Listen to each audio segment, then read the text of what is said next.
Cabin B-13.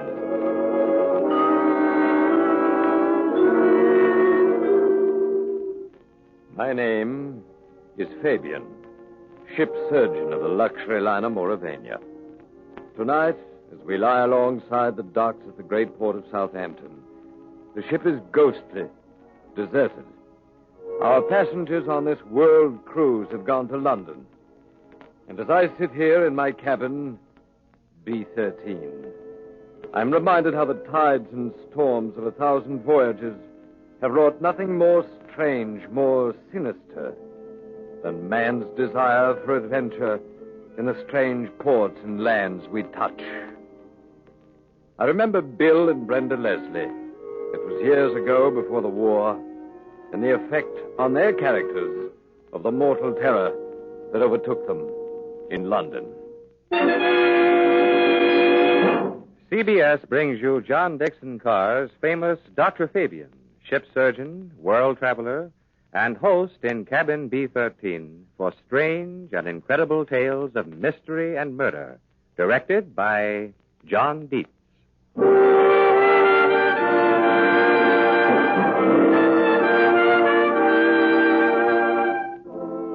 London and Hampden's Hotel in Norfolk Street off the Strand. A quiet little street sloping down to the river, quiet little hotel. So dingy with its stuffiness of old carpets and yesterday's tea trays that you'd never suspect how fashionable it is or how expensive. Can't you hear the lift whining as its two latest arrivals, the husband American, the wife English, go swaying up to a bumpy stop? This way, sir. Come on, Brenda.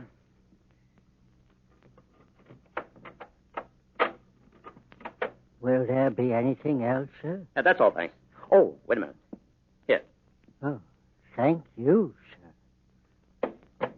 Bill, darling, please don't look so bewildered. Was I looking bewildered? I know the furniture's red plush and dates back to the 1860s.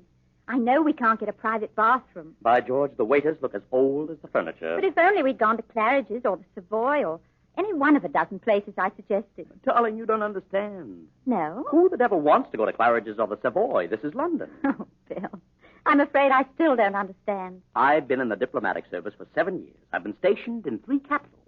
But I've never been here. It's a lovely old town. Oh, it's home. It's home to me, too, in a way. It's put a spell on my imagination ever since I was a boy so high. Sherlock Holmes, Dr. Fu Manchu, hansom cabs rattling through the fog. Darling, you don't think we still ride about in hansoms. No, but it's the spirit of the thing. Here, look out of this window. Yes? Gray and black buildings. Twilight coming down. And yes, look down there. Where? I don't see anything. It's one of your famous barrel organs. Here, let's have the window on. It's under our windows, Brenda. What's the tune, dear? Do you know it? Oh, something about she was a lassie from Lancashire. It's a very old one. But it's right, don't you see? Everything's right. And if I crane out of the window, sideways like this, I can see down to the river. That's where the bodies fall off wharves and the police launches go out. Oh, Bill, please listen to me. Yes? Put your arms around me. Look down at me. There. I have a funny face. I admit I have a funny face. I love you terribly, Bill. I don't mean any words like very much or a lot. Just silly and terribly. But of all the romantic Americans I've ever met, you have the most absurd and fantastic ideas about England. You don't really expect to find Scotland Yard men in bowler hats trailing you every step. Now, do you? That wasn't the point, Brenda. I only When you said think that... about it, just remember the barrel organ. Safe, stodgy, comfortable. That's London, Bill. Will you remember? Well, at least they've got telephones in this place. Hello? Mr. William Leslie? Yes, speaking. This is the reception desk, Mr. Leslie. There's a man here who insists on seeing you. In fact, the man is on his way upstairs. He's a police officer. What did you say? A police officer, sir. A police officer, huh? I see. He isn't by any chance from Scotland Yard? Yes, sir.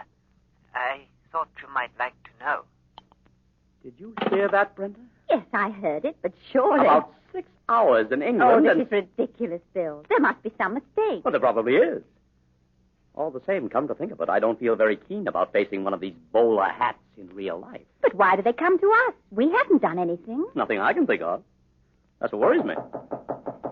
Get ready for the hat and the raincoat and the cropped mustache. Yes? Mr. Leslie? Mrs. Leslie? That's right. Won't you come in? Thank you.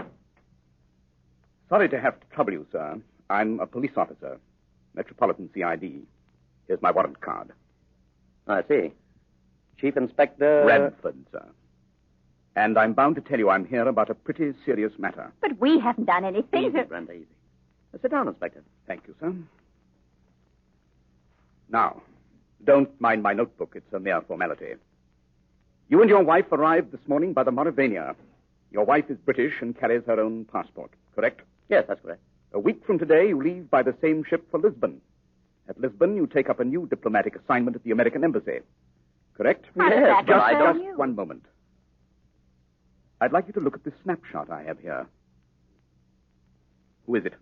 But it's Bill. I mean, well, except for that awful shirt and tie. Well, it is Bill. So help me, I never had that picture taken. I know you didn't, Mr. Leslie. That's Flash Morgan. Ever hear of him? Never. Is he wanted for something? He's wanted for several murders. We won't mention bank robbery. Also, he's a ripper, if you know what that means. He uses a razor and likes it. Me? The image of a famous murderer? They don't look so different from the rest of us. Do you realize, sir, you can't leave this hotel without being nabbed as Morgan by the first copper you meet? But I can prove who I am. I've got my papers. You got your papers. Right. Suppose Morgan gets them. Morgan? The Mauravania sails a week from today. Somebody called William Leslie, carrying diplomatic immunity, sails with her. What's to prove it's really you? You mean he might... I do. Oh, that's impossible. He couldn't get away with it. No, I don't think he could, but I'll give you 10 to 1 he tries it. This is too small a country to hide in, and he can't get away. He's desperate. This is his last hope. What about Brenda here? There are several things that might happen to Mrs. Leslie. All unpleasant. There's just one more matter I'm bound to warn you of. You've warned us, Inspector Radford. We appreciate it most awfully. What else could there be? Morgan may try to get into this hotel. Safe, stodgy, comfortable. I see what you mean, Brenda. Beg your pardon, sir? Oh, just a little joke between my wife and myself. It's getting chilly. Better close the window. Look here, Inspector. This, Ripper, or whatever he is, couldn't possibly know there's a man who looks just like him. He couldn't, eh? Have you seen any evening paper? No. Some fool took a picture of you getting off the boat train. It's been published with comments on the resemblance. You'll find Morgan's story also with pictures on the front page. Here's the Standard. Read it. But haven't you got any idea where this man is? No, madam, we haven't. He used to have a hangout at 96 Fleet Street up over a barber shop. But he won't go there now. He's loaded with money from the Whitehall bank job. He's got a razor. And he's ready to use it. Now, if you'll excuse me... Inspector, wait. What do you want us to do? I want you to stay in this hotel, both of you, until that boat sails. Cooped up here for a week just on a theory of yours? Yes, Mr. Leslie. Just on a theory. Suppose I do go out. I can't stop you, sir. The guard I'm leaving here can't stop you. But I might send you some photographs of people with their throats cut. Sorry to have upset you. Good day.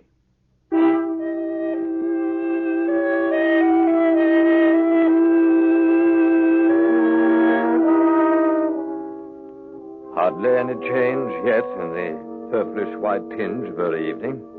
No street lamps alight. But a thin mist, white with late October chill, is creeping up from the river as Bill and Brenda Leslie still sit in the red plush room, staring at nothingness. Brenda, Yes, dear? what was the number of that address Radford gave us, where Morgan used to hang out? I don't remember. 96, wasn't it? 96 Fleet Street? Why do you want to know? Because I'm going there. And I'm going now. Yes, I thought that was it. Bill, you can't. You mustn't. You can't do anything there. I know. Then why go at all? Sweetheart, you know what our life is. It's a wonderful life. Oh, with you, yes, every minute of it. But the diplomatic service. Vous allez bien, Madame la Comtesse? I am sure, Signor, that the Rio Alta Bridge will be a great success. Who precedes whom at dinner? Does the envoy's wife eat artichokes? Look, Brenda, suppose I captured Morgan before the police do. Bill, are you absolutely mad? No, darling. Once or twice in every man's life, something taps him on the shoulder and says, come on, I dare you. Mostly we turn away and pretend we don't notice. But not this time. I'm taking the dare. Bill, come back here. You're not to go. Where's my overcoat? Oh, I've got it. Now, this address. If you go, I'm going with you. Oh, no. This isn't a woman's kind of dare, and you know it. It's as much my dare as it is yours. 96 Fleet Street, up over a barber shop. How do I get there? If you don't tell me, Brenda, I can easily find out. Oh. Well, as a matter of fact, it's not very far from here. You could walk it in 10 minutes. That's better. That's much better. What about your identification papers? I'm throwing them out here on the bed. Morgan won't get those. But if you haven't got those papers, you won't be able to prove who you are. I'll have to risk it, Brenda. See you later. Bill, come back. If you had any reason for going there, I wouldn't mind. But it's idiotic. Oh, don't leave me. Please come back. Please. I'll be with you, Bill. I'll be with you if Morgan doesn't see me first. Footsteps. Slow-moving footsteps. Footsteps on gritty pavements where, beyond Temple Bar, Fleet Street curves down into dimness. A dead street, hushed and shadowy, with St. Paul's like a gray cloud far ahead. Too late for office workers? Too early for newspaper offices. That's Bill Leslie on the left-hand pavement. I can tell you, believe me, every half-thought that tumbles through his brain as he walks. Can't see the numbers, that's the trouble. Fool son, I wish I hadn't tried it. Can't turn back now, seem afraid. What if something jumped out of one of these doorways? He's a ripper. You know what that means. Are you absolutely mad? Mustn't remember things like that. Fleet Street. Dr. Johnson, 18th century. No people around. The street lamp's lighted. Good thing. Might walk a little faster. No harm in walking a little faster. There. Number 34. Even number side of the street, too. Can't be far off now. Mist rising and as cold as... Is that a policeman's helmet? Behind me, up against the sky. Doesn't matter. Police means safety. You haven't got those papers. You won't be able to prove who you are. Still doesn't matter. Nobody can see my face.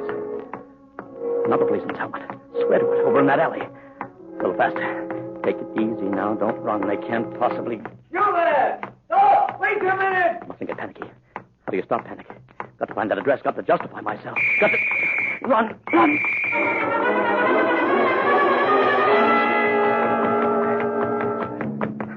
96. Little entry. No door. Flight of steps. Easy on the jump now. Run up quiet as you can. Door with glass panel. Henry M. Jenkins, barber. Door open and... A large room, perhaps not too clean, with a cork floor giving back no sound. Facing you, a window. On your left, another door. On your right, a wall of mirrors with two white barber chairs. This is what Bill Leslie sees amid a gleam of mirrors and a thick odor of hair tonic. On a white stool sits a little old man with yellow-white hair and a reddish nose, peering up from a paper with cockney friendliness. Why, I beg your pardon. I didn't mean to crash in like this. Not a bit of it, sir. Nobody here, sir. Glad to have you come up any way you like. I've come about something important. Oh, I want to shave, please. And I'll just close this door. Shave, sir? Very good, sir. If you'll just come over here. That's it. Your overcoat, sir. Allow me. Oh, thanks. And in this chair, please. Now, we'll just whip out the cloth and round your neck it goes. Oh, wait a minute. Don't tilt me backwards yet. Are you Mr. Jenkins? And now that, sir, is what I call a real honor. What's so funny about it? Sorry, sir, it's only a joke. My name is Jenkins, and that's a fact. But mostly the gentlemen call me Old Scratch. Old Scratch? Oh, not in a religious way. Lummy, I don't not. With me, a chapel goer for 40 years, and a teetotaler so's my hand wouldn't shake. Excuse me, sir. Mix the lathers. No, sir, it's only a joke. If they call me Old Scratch, or as it might be Old Nick, it's 'cause they know I won't nick 'em. Never miss with a razor, I don't. There now. Now we just tip the chair back. And I'll bet this lather I'm putting on is as comfortable as going home to tea and kippers on a night like this. It's remarkable, sir, how comfortable. Here, sir. What is it? What's wrong? We're trying to signal you, that's all. Eh? Keep on lathering. Don't speak any louder than I do. What is it, sir? What's up? Flash Morgan has just come in. Who? Flash Morgan. But there's nobody here but you and me. Lift your head up and look. You didn't see him. You were looking at the shaving mug. I saw him come in by the door from the stairs when you moved the chair. You're sure you don't know who Morgan is? So help me, Harry, I don't. He's a killer. Wanted by the police. The police? Here now. Finish with the lather and start shaving. But make it quick. Get a razor. Yes, sir. But that's it. Where's the bloke? Is he a blooming ghost? He didn't look at either of us. He didn't make a sound. I saw him in the mirror. He bolted the glass paneled door on the inside. Look over and see if it isn't bolted. Yes, sir, it's bolted. He walked to a door at the back of this room. Behind me. Can you see it? Yes, sir. Of course I can see it. Where does that door lead? Upstairs? No, sir. There's no upstairs on this side of the house. But there's got to be. Morgan lived... I had some friends Don't move your chin like that. Keep your head where I put it. If you was looking for 96 proper, you must have seen the numbers in a bad light. Oh? That's under the arch and around the back, like a lot of these old houses. This is 96B. And where does the door lead? Only to a cupboard, sir. A big cupboard. Somebody's hiding there now. That's right. Morgan's there with his razor. That's the end of the shave, sir. I trust it's satisfactory. Hot towel, sir. Yes, thanks. Hot and steaming. Hang on to your nerve, Old Scratch. We'll get him in 2 minutes. Towel satisfactory, sir. I'm a peaceful man, Governor. I don't want no trouble. Now listen. When you take the towel off, go to the shelf under the mirrors and mess around with the bottles. Ask me if I'd like some kind of lotion. And edge toward the glass door. When you get near it, run like blazes and yell for the police. The whole neighborhood's full of cops. Morgan will come out fighting when he hears you run. I'll pick up that high stool and try to hold him off. The cops didn't find me because they went to the wrong 96. That door behind you. Well? The knob's moving. Then we'll have to do it when I count 3. I can't, sir. I just ain't up to it. You can run, can't you? 1, 2, 3. Let us stay where you are, both of you. Oh, well. Do I hear in Chief Inspector Radford? You do? Sorry to break the glass door, Old Scratch, but it seemed to be bolted on the inside. Yes, it is. In you go, boys. We may need several men here. Well, Inspector, don't you recognize me? I'm Bill Leslie. Yes, you probably are. Where's Morgan? He's in that cupboard over there. I don't want to handle him. Have your men got guns? We don't carry guns. Sergeant. Yes, sir. Go over and guard that window. Davis, you stay here. I'll take the wasp out of his nest. Right, sir. Coming out, Morgan? No? All right, have it your own way. I'm turning the knob and... Lord almighty. Find that blood, sir. It's Morgan, all right. But he won't give any trouble now. His throat's been cut. His throat's cut? But who? Who? Curse it, Mr. Leslie. Why do you have to go and kill him?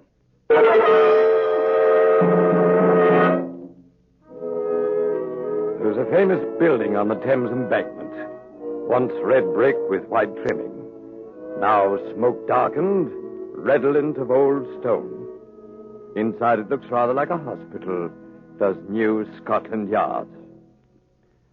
Not far away down the Misty River, there's a great clock.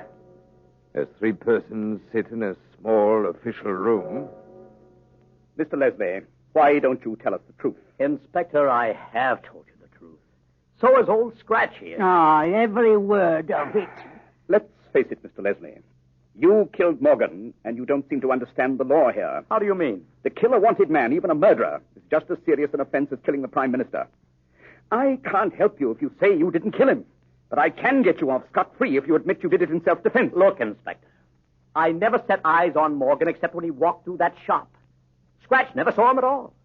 I never stirred out of the chair for 1 second. Scratch never left me. Never even took his hands off me for a second. Neither of us did it. Then who killed Morgan? I don't know. The door was bolted on the inside. The window was locked. How could anyone get in? I just don't know. You don't think a ghost got in and killed him? Well, what do you think happened? I know what happened. Oh? Oh, yes. You rather thought you and Morgan would try to corner each other. You were both in Fleet Street within 20 yards of each other when those police whistles blew. And you lost both of us. What happened in the meantime? You and Morgan met at the barber's. There was a fight, and you killed him unintentionally. I killed him with what? With his own razor. We found it in the cupboard. Then you bribed old Scratch to keep his mouth shut. Here now, Inspector. Easy, Scratch. Stop rocking back and forth. I'd like to tangle up my hair and pull it out by the roots. I'd like to stand on the track with a engine coming. I'd like to... Lummy, ain't there any justice? Morgan was loaded with money, carried 1,000 quid in an oilskin tobacco pouch. It wasn't on his body. If you gave it to Scratch and Scratch hid it in the confusion after we broke in... You know, Inspector, I've been wrong about this whole thing. Oh. That's better. Oh, not the way you mean. I thought my big trouble would be to prove my identity. But you don't doubt my identity. Or do you? I don't know. But officially, until your wife identifies you... That's what I've been asking all night, and you won't answer. Where is Brenda? Well, sir, the fact You is... haven't got her locked up somewhere. No, of course not. The fact is, we can't find her. Isn't she at the hotel? No, your wife left the hotel just after you did. Brenda left it. Where'd she go? To 96 Fleet Street. How do you know that? The real entrance to 96 is at the back, up a flight of stairs past the barber's window. One of our men saw her there, then lost her. You mean Morgan may have seen her before he came into the shop and attacked her? Mr. Leslie, you're the one who's got to take it easy. Just sit down, gentle-like. Do you see now why you've got to give up this crazy story that you didn't kill Morgan and that you and old Scratch were never out of each other's sight? But it's true. Don't you see what I want to know? Did Morgan kill your wife? I want to know whether there was any blood on the razor before you fought Morgan. This, as they say in the nursery books, is an office. That's a filing cabinet. You are smoking a pipe. Better hold on to things because they're getting blurred. Blast you, I never fought Morgan. Want to think it over for a while? Brenda's dead. That's what you're saying. Don't start to object. That's what you're intimating. And if Brenda's dead, I'm the cause of it. Chief Inspector. Sergeant, keep out of here. I told you not to... Yes, sir, but I couldn't help it. She's here. She's been in the anteroom listening to every word you've said. Who's here? Mrs. Leslie. She says she wants to give herself up. Bill! Please stay where you are, Mrs. Leslie. You want to give yourself up? No, not for murder. Oh, I'm so horribly frightened and mixed up. I don't know what I did say. But I had to talk to you because I saw the murder committed. You saw it from where? From outside the window, on the back stairs. Oh, Bill, darling, I got there before you did. You had to ask directions at the beginning. I saw you come in. Into the barber shop? Yes. But I think I'd have known what happened even if I hadn't seen it. Are you one of our women detectives, Mrs. Leslie? Oh, please, Mr. Radford. It's because I am a woman that I'd have noticed. You're too used to it.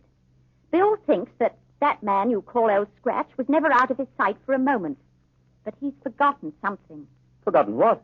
You've forgotten there were 30 seconds when you had a hot towel over your face and eyes. Sergeant, better grab our friend Scratch's arm, quick. Keep away, Holly! Please! Got him safe, ma'am.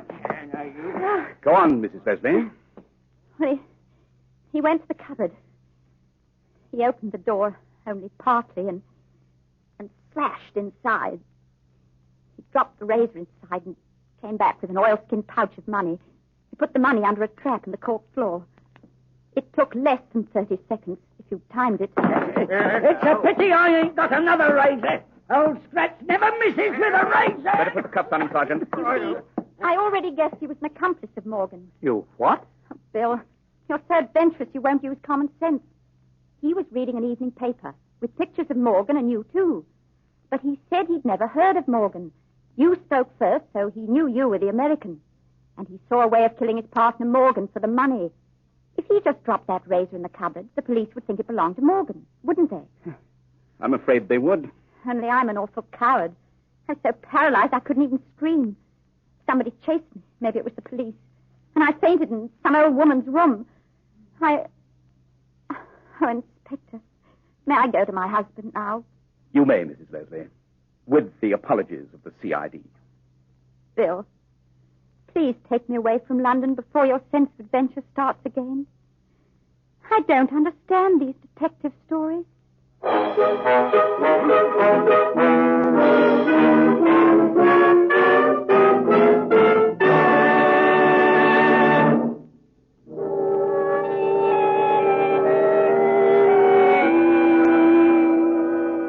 And so, in rather a pleasant vein, I end my story of the husband who sought trouble and the wife who got him out of it.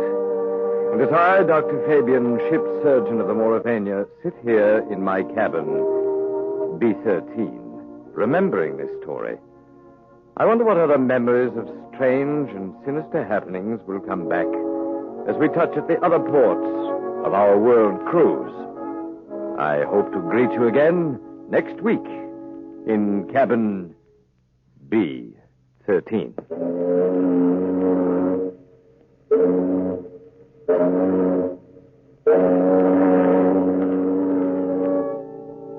Next week, as the Mauravania docks at Cherbourg, Dr. Fabian will bring you from his cabin, B-13, a story in which he himself plays a small part.